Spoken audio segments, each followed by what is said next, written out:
Good day, welcome. This is your Daily Med with Lady V.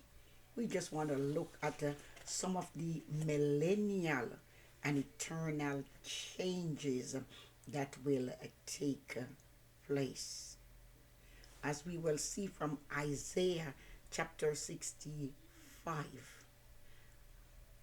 that there are some changes once it begins at the millennial, meaning the 1000 year of Christ. Some of these things will continue into the eternal state. So, as we know from the scripture, there will be a new earthly and eternal Jerusalem. This will be created as the earthly and eternal capital of the earth. And we will see that in Isaiah 65 and verse 18.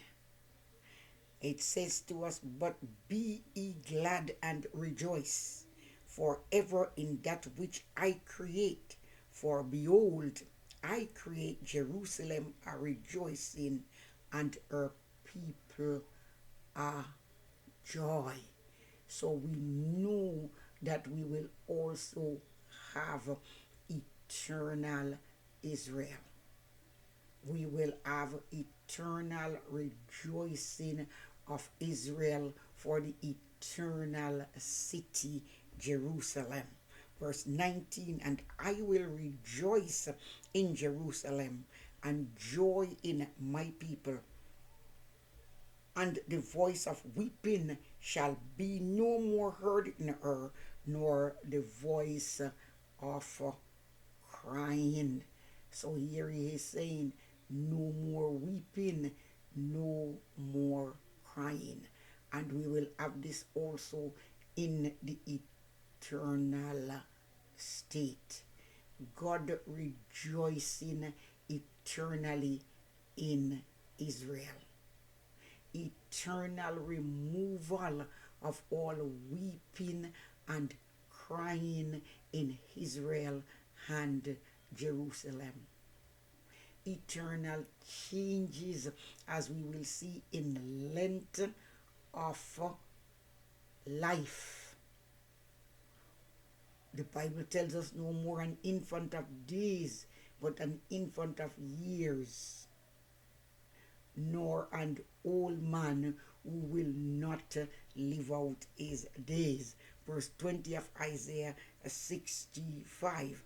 "And there shall be no more hence an infant of days, nor an old man that hath not filled his days. For the child shall die 100 years old, but the sinner, being 100 years old, shall be accursed." So if somebody grows up to be 100 years old in the millennium, he would be just like almost a child, 1/10 of the millennial reign. Okay, it also tells us in verse 22 that men will be living as long as trees. He says, "They shall not build and another inhabit. They shall not plant and another eat. For as the days of a tree are the days of my people, and mine elect shall long enjoy the work of their hands." So we will see changes in the appointment of death for the righteous who will not sin. In verse 20, it tells us that they will live long. St. Matthew 24 also and verse 46. We will see change in the economy. Everyone building and possessing is our home, and planting, reaping, and enjoying is our own crops, and that is without fear of losing their crops through death. You know, sometimes people lose their crops, lose their children in the Old Testament because of debt they owe that they could not pay. But Isaiah 65:21 through 23 says, it shall not be so. It says, and they shall build their houses and inhabit them, and they shall plant vineyards and eat up the fruit of them. They shall not build and another inhabit. They shall not plant and another eat. For as the days of a tree are, the days of my people, and mine elect shall long enjoy the work of their own hands. They shall not labor in vain, nor bring forth for trouble, for they are the seed of the blessed of the Lord, and their offsprings with them. So whatsoever they sow, they themselves will reap it. No fear that somebody else is going to get it because they are indebted. We also see that the curse will on the hurt will be removed. Eternal changes in people and production of material goods. Nothing will be produced for war. Nothing will be produced for trouble. But there will be peace. The Bible even tells us the very way that the people pray. God says he would hear them before they call. In verse 24, and it shall come to pass that before they call, I will answer, and while they are yet speaking, I will hear.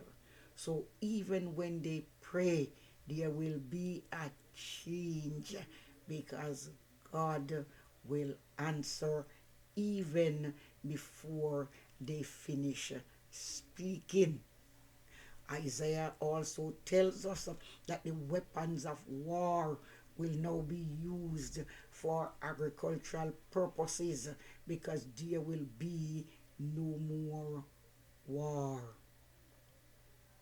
God's eternal blessing will be upon their labor and upon their business, as verse 23 tells us that they will be blessed of the Lord, even their offspring. Eternal changes of the animal, and we can see that the animal's nature will be changed. In verse 25 it says, the wolf and the lamb shall feed together, and the lion shall eat straw like the bullock, and dust here and dust shall be the serpent's meat. It means the serpent will still be humiliated. The serpent will be eating dust for its meat.